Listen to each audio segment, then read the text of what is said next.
Deep within you, does a whisper yearn for a guiding compass, a universal truth powerful enough to shape your entire life? What if there existed a cosmic law, a mystical principle capable of leading you to true spiritual freedom, unlocking the infinite potential hidden within? Today, we shall draw back the veil of mystery together, stepping into the world of the Law of Thelema, a doctrine birthed by Aleister Crowley, a figure who has cast a profound influence upon occultists, artists, and seekers of truth for over a century. Prepare yourself for an adventure that could fundamentally alter your perception of reality, a journey to awaken the deepest aspects of your being. To truly grasp the potent current of Thelema, understanding Aleister Crowley is an undeniable gateway. He stands as one of the most controversial, yet simultaneously, one of the most colossally influential figures in modern occultism. Though a separate video delving into Crowley's tumultuous life and complex thought deserves its own space, today we focus on the fateful moment. In 1904, amidst the mystical sands of Egypt, Crowley declared he had received a sacred revelation from an entity Marfi bihi Nam Aivas. This message, meticulously transcribed in the Book of the Law, Liber Legis, has since become one of the most enigmatic and pivotal texts of contemporary esotericism, a beacon for those who dare to embark on the path of self-discovery. This extraordinary tale began in Cairo, where Crowley and his wife, Rose Edith Kelly, were engrossed in ambitious mystical experiments. Suddenly, Rose fell into a trance-like state, beginning to proclaim that an entity awaited them, fervently insisting that the god Horus wished to communicate. Initially, Crowley was steeped in skepticism. He cautiously tested his wife to verify the authenticity of her astonishing words. To his utter astonishment, Rose accurately described intricate details of Horus's iconography, information she could not possibly have known without extensive, dedicated study. On April 8, 1904, within a tranquil room in Cairo, Aleister Crowley sat. For 3 consecutive days, he listened and transcribed the dictations from a mysterious voice, one that identified itself as Aiwas, messenger of the gods. The content of these revelations would form the 3 chapters of Liber Legis, a text whose profound depths Crowley himself would spend years contemplating to fully decipher. The Book of the Law introduced revolutionary concepts to Western spirituality, boldly proclaiming that humanity was stepping into a new epoch, the Aeon of Horus. In this new cycle, true will and individual freedom would become the foundational pillars of spiritual evolution. The Law of Thelema, born from this sacred revelation, marked a decisive break from binding religious dogmas, concurrently encouraging an unceasing quest for self-knowledge and personal fulfillment. Crowley's revelation did not unfold in silence. While some hailed him as a prophet of a new age, others vehemently accused him of fraud and madness. Nevertheless, the flame of Thelema spread with vigor through esoteric orders, illuminating the thoughts of countless occultists, writers, and philosophers throughout the 20th century. Its influence transcended all borders, becoming one of the steadfast pillars of modern occultism, challenging limitations and opening new horizons. At the very heart of the Law of Thelema beats an enigmatic and potent declaration: "Do what thou wilt shall be the whole of the law." These words, dictated by Aiwas to Aleister Crowley, became the guiding principle of Thelemic philosophy. However, its true meaning is often tragically misunderstood. To many, this phrase might seem like a call to unchecked hedonism or anarchic chaos, but its correct interpretation is far more profound and subtle. In the context of Thelema, "do what thou wilt" does not mean acting on momentary impulses or selfish desires. Instead, it refers to a core concept: true will. This is not a fleeting whim, but the essential mission of each individual, their very reason for existing in this vast cosmos. Thelema teaches that every human being carries within them a unique purpose, and the fulfillment of this purpose is the key to freedom and universal harmony. To discover one's true will, the Thelemic aspirant must embark on a deep inner excavation, liberating themselves from external conditioning and societal illusions. Meditation, magical practices, and profound occult study are the tools wielded by Thelemites in this quest. When an individual finds their true will and acts in accordance with it, there is no longer a need for artificial moral restrictions or binding religious dogmas. Their very core essence will guide their actions in perfect harmony with the universe. Crowley often likened this idea to the way celestial bodies move in their orbits. Each planet follows its own path, without interfering with the movement of others. When each individual follows their true will, conflict dissolves, because everyone occupies their corresponding place in the natural order of things. The apparent chaos of the universe conceals a deep harmony, and Thelema proposes that human life should reflect this cosmic order. This idea also carries a profound responsibility. Following true will is not a free pass for irresponsible indulgence, but a call for self-discovery and discipline. True will cannot be determined by superficial desires, but only through a sincere commitment to self-knowledge. Thus, "Do what thou wilt" is, in reality, an invitation to live with authenticity and purpose, free from the shackles of guilt or repression. Since its formulation, this maxim has been the target of misinterpretations and criticism. But if each person's true will is followed without fear and without doubt, then humanity may reach a new era of harmony and evolution. It is up to each individual to heed this call and decide whether they are ready to walk the path of their own truth. But be warned, this is the only real path that exists. Everything else is a waste of time. The second fundamental maxim of the Law of Thelema, "Love is the law, love under will," is often cited alongside "Do what thou wilt" shall be the whole of the law.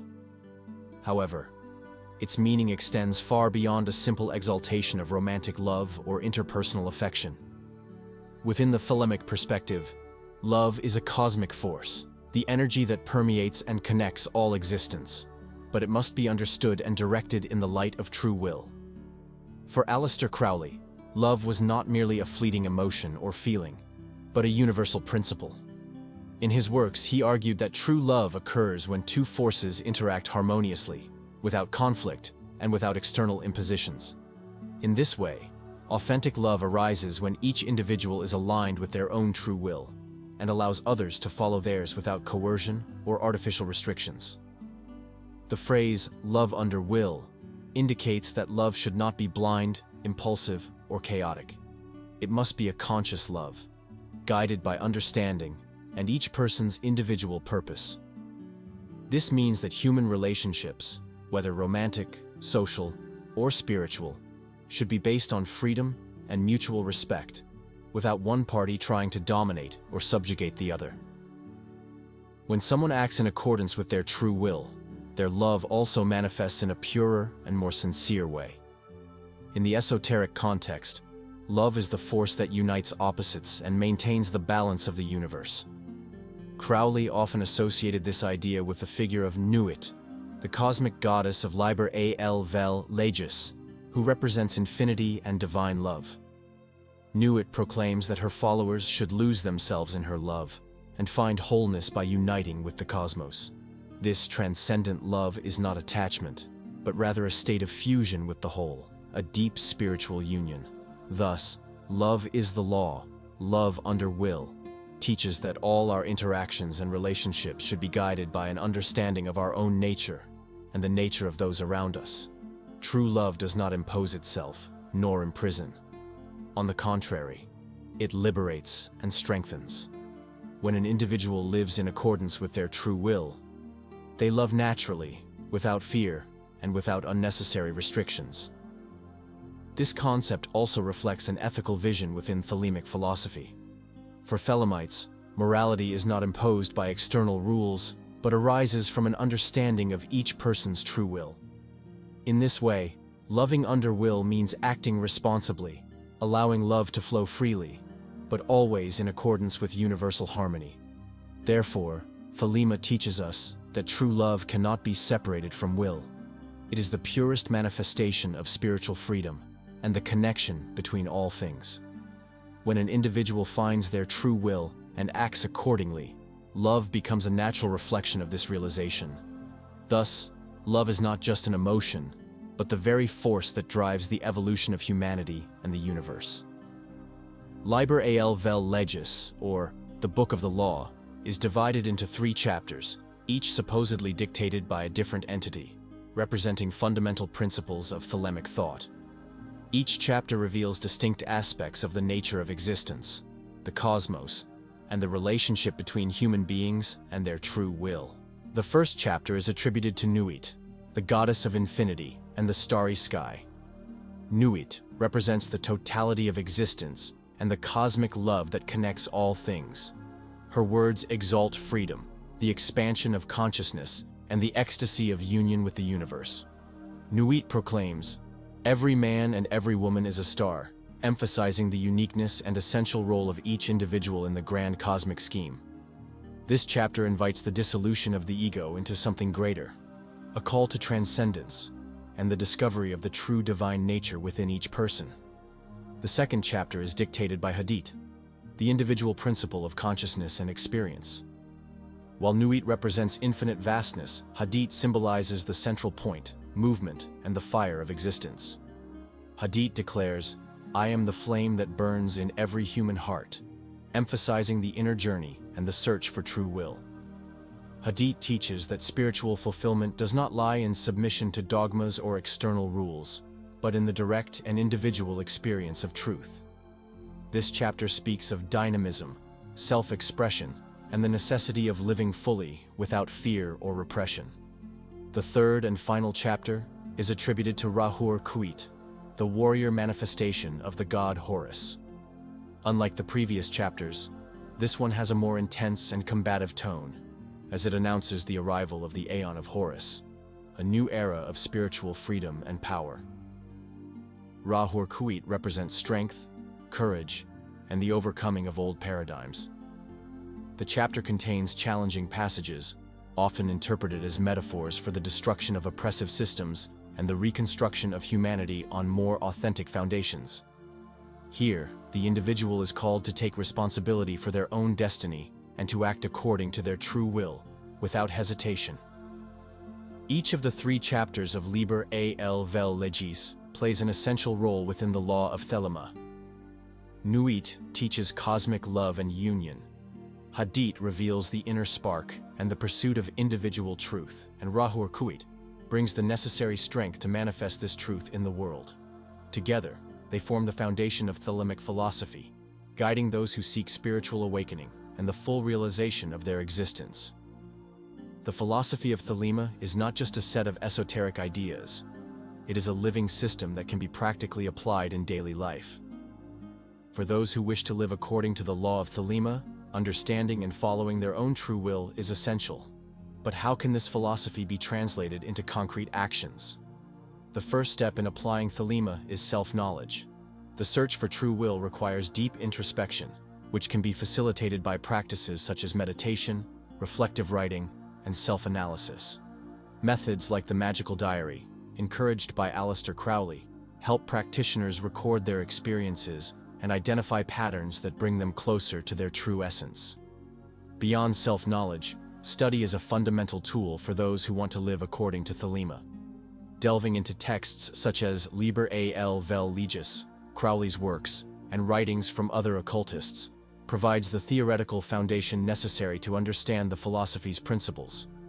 Initiatory orders like the Ordo Templi Orientis, OTO, and the AAA offer structured guidance and methods for those seeking a more formal path within Thelema. Another way to incorporate Thelema into practical life is through magical rituals and spiritual practices. The lesser banishing ritual of the pentagram, LBRP for example, is a daily exercise that aids in purification and the energetic structuring of the practitioner. Practices such as the invocation of the Holy Guardian Angel, inspired by Liber Samek, help in connecting with one's inner divinity and aligning with true will. Living Thelema also involves personal responsibility and conscious action in the world. Thelema teaches that each individual is responsible for their choices and that every action has consequences. This means acting with integrity, respecting the freedom of others while living according to one's own will. Autonomy and self-discipline are fundamental qualities for a Thelemite, as without them, freedom becomes just an empty desire. Another practical aspect of applying Thelema is the pursuit of excellence in all areas of life. True will is not limited to the spiritual realm. It permeates all aspects of existence, including profession, interpersonal relationships, and personal development. A Thelemite always seeks to express their essence in an authentic and full way, whether in art, science, work, or any other field. Finally, Thelema proposes a dynamic worldview in which each individual must be in constant evolution. Following true will is a continuous process that requires courage to abandon limiting beliefs and embrace new possibilities. The practice of Thelema is not static. It adapts to the growth and transformations of the practitioner, allowing for an ever-deepening and meaningful spiritual journey. By applying Thelema to daily life, the individual becomes more than just a follower of a philosophy. They become the very creator of their reality, guided by the light of true will and the freedom that this discovery provides. One of the most pernicious misconceptions about Thelema is the belief that its philosophy promotes uncontrolled hedonism. For those who have not studied Crowley's teachings in depth, it may seem that the Thelemic maxim justifies any action based on immediate desire. However, as we've explored, true will is not about momentary impulses, but a deep and spiritual purpose. The freedom promoted by Thelema is not libertarianism, but the disciplined pursuit of fulfilling one's destiny in harmony with the universe. Another controversial point is the figure of Aleister Crowley himself. Dubbed the wickedest man in the world by sensationalist tabloids, Crowley cultivated a transgressive image that served both to attract followers and to generate repulsion. His writings often adopted a provocative and challenging tone, which contributed to the misinterpretation of his work. Although he explored topics considered taboo in his time, his goal was to break with moral hypocrisy and encourage a new approach to spirituality and individual freedom. Thelema has also been erroneously associated with Satanism, especially due to the use of esoteric symbols and the rejection of traditional religious dogmas. However, Thelema is not a satanic doctrine, nor does it promote demonic worship. Its focus is on the development of the human being through knowledge, will, and conscious love, without submission to any external entity. The confusion between Thelema and other esoteric currents stems from a lack of study and prejudice toward alternative spiritual systems. Additionally, there is a common misunderstanding regarding the relationship between Thelema and the concept of morality. Many argue that Thelema disregards ethical principles because it rejects rules imposed by external authorities. However, Thelemic philosophy does not ignore ethics. It proposes an ethics based on self-knowledge and responsibility. Each individual must understand their true will and act in accordance with it, respecting the freedom of others. Instead of a rigid moral code, Thelema suggests a conscious and balanced approach to life. Over the years, these controversies and misunderstandings have been fueled both by misinformation and by the distorted use of Thelemic philosophy by some groups or individuals. Like any profound system of thought, Thelema requires study and practice to be truly understood. Its essence is not in rebellion without cause, but in the pursuit of personal enlightenment and the full experience of spiritual freedom. By demystifying these false interpretations, it becomes possible to see Thelema as a powerful and transformative philosophy. The freedom it preaches is not an excuse for irresponsibility, but a call for each person to discover and follow their unique path in the universe, in harmony with their true will. Now that the veil of the Law of Thelema has been partly lifted before you, what will you do with this knowledge? The call of your true will may already be whispering, or perhaps resounding within you. The next step is yours. If this journey of discovery has resonated with you, please spread this light by liking, commenting, and sharing, so that more souls may find this path of freedom and self-knowledge. Thank you for joining us.